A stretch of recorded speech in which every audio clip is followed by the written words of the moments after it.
What's up YouTube, we're back here with a quick video for you guys today. We're going to be talking about these Seco solenoid kits right here. These kits are to replace your OEM diverter valve solenoid, which is going to be this guy on the right side for the BK1s, and for BK2 2.0s, it's just the only solenoid by itself right here. Usually this whole unit right here is located above the power steering pump. It goes on top of somewhere on this area. So it'll be on top of your power steering pump, so just look for it. And then once you find it, you'll be doing the install process the same way I'll be showing you guys in this video, okay? Yes, the unit is out of the car, but I don't have it in the car because, as you guys know, I have a lot of stuff deleted under the hood. So I'm just going to show you guys out of the car for demonstration purposes and to make you guys get a better understanding on how to install it on the BK1s and BK2s. It's a little bit different for the BK2s, but for BK1s, it's pretty straightforward. I'm not going to go into detail about what these Seco solenoids do, but they're basically just pretty much a direct replacement for your stock solenoid, and they pretty much give you a better response time, and a lot of the times they can help you get rid of that P2110 code, which is the diverter valve code not working because you guys do the bypass to run like bigger blow-off valves. Let me guys give you an example real quick what I'm talking about. So if you were to get like an HKS blow-off valve, right, and on the instructions it says to run the HKS blow valve, the vacuum line on there, to the intake manifold and then bypass the solenoid. Sometimes you'll get a P2110 code and it pretty much throws your car into limp mode. So in order to avoid that, we prefer these Seco solenoids so you can maintain the stock safety features that the solenoid gives you, as well as enhanced performance on reaction time and being able to utilize the failsafe that it has. But I'm not going to get into too much detail about everything that it does. I'm just going to go ahead and drop a picture of what it does from Snoopy Panda in his description, and in the description below I'm going to link down his video on his explanation on how to install this and the benefits from running it. One more thing before we move on to the install process, I want to make sure that you guys understand that you can be able to use this Seco solenoid with any blow-off valve, rather it be the HKS, the Turbo XS, you know, any blowout you can think about, you'll be able to use this with and potentially not get that 2110 code. Now, another thing to note is the 2110 code isn't always caused because of the diverter valve. It could be caused by other sensors, so just keep in mind it's not always the solenoid. It could be other sensors as well that can cause that code. All right, so moving forward, this takes about not even 5 minutes to really swap out. I mean, it's super easy, but I'm gonna go ahead and go over these lines real quick in case you guys need a reference in the future for where these lines go back. This line right here connects to your wastegate solenoid, which is the left side solenoid. This is gonna be your wastegate solenoid.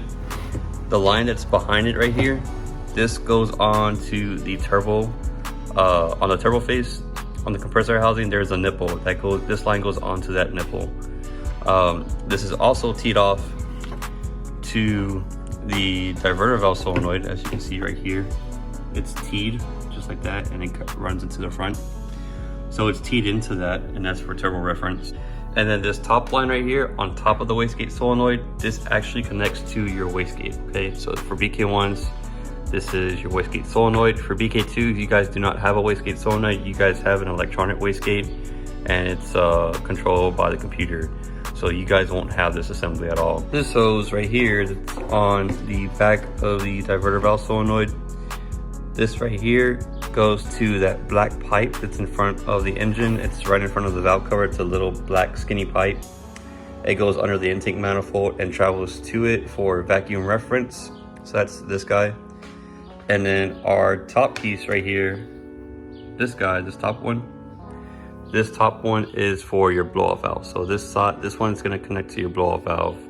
And that's pretty much the assembly. I think it's really not that hard to figure out where these lines go. Hopefully you guys can utilize and share this in the future with others that have a hard time figuring out where these lines go.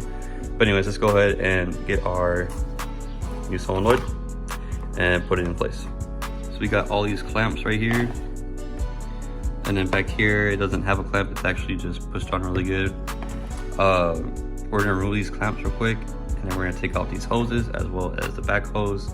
What I recommend is getting some needle noses and pinching it on the line and then rotate it up and down to break it free, and then it'll be easy to pull out. So I'm gonna go and take these off real quick and we'll go on to the next step. Alright, so really important to note that these are plastic, so try not to pinch really hard with these, just pinch it very softly, and you just want to be able to twist the line back and forth, okay? Once you do that, you should be able to pull it off pretty easy. But I just want to let you guys know, do not try to put a lot of pressure onto it or else you'll break the nipple on here. Alright, so that's how it's gonna look. Just like that. Now we're gonna go ahead and, I don't have the clip on here, but there's a clip right here that goes over this, and all you're gonna do is grab your needle noses and pinch it, and then once you pinch it, you just pull straight up, and then you just push it straight out, like that. This is a rubber holder right here, and all you're gonna do is just angle it and then push it straight out. And just like that, the unit is out. Put this aside. So for the stock solenoid, right here, this top nipple goes to your diverter valve or your blow-off valve. So this line right here is diverter valve, blow-off valve. This nipple right here, the one is straightforward. This is your turbo reference. This is the fitting that gets teed into this line right here. And then this back area, this is the one that goes to vacuum reference. This goes towards your the black barb in front of the engine where the valve cover is at. That's what that connects to. Now for this unit, one is turbo reference, two is for your blow-off valve or diverter valve, port 3 is for your vacuum reference. So port 3 will be the port that connects to the black hard pipe hose in front of the engine where the valve cover is at. So I'm gonna go ahead and show you guys what it looks like when it's all together. And that's how it should exactly look like once you have it all assembled. Of course, you're gonna wanna push this down all the way for the most part. I'm reusing the OEM hoses, but we do supply new hoses, and we also supply new clamps for you guys. So keep that in mind. You don't have to reuse these hoses, you can just use the new hose. But this is what it's gonna look like basically. And also this is a plug and play unit. Plug it straight in and it'll go right in, just like that. Then you'll put your clip on here, your locking clip, and that's it. That's the install process. It takes like 5 minutes to do this. And you'll have a functioning diverter valve solenoid again. You retain all your safety features, and you'll have a faster response time with the blow-off valve, with any blow-off valve that you decide to get. But pretty simple and pretty easy. Now let's go on to the BK2s. The BK2s, it's a little bit different. Actually, the only thing that's different with the BK2 2.0s is the fact that you don't have this this turbo reference line right here. This line right here, it doesn't connect to the solenoid because on the BK2s you guys don't have the solenoid. You guys have an electric wastegate, so it's controlled 100% by the computer.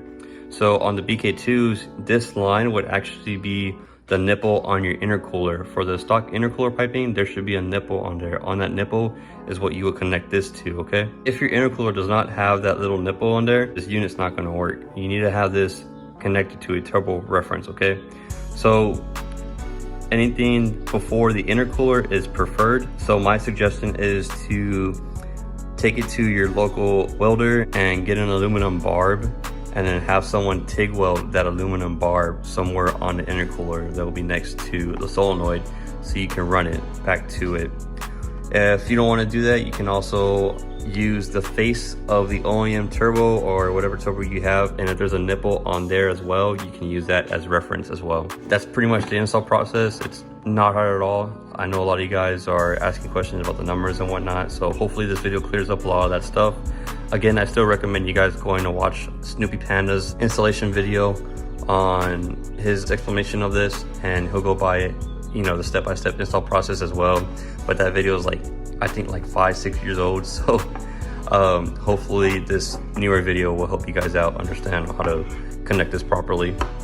But yeah guys, that's pretty much it. I just wanted to do a quick video for you guys, and hopefully I'll see you guys back next week for the fuel return system, so we can go ahead and start doing that. I already ordered the fittings and everything. They should be here by next week, and I'll start showing you guys how to hook up the stainless steel lines and how to use AN fittings and all that good stuff. That's pretty much it for this video. Hopefully you guys liked it. Drop a comment down below for any questions. Leave a like and please share. Also subscribe to the channel for more content to come. Later, guys.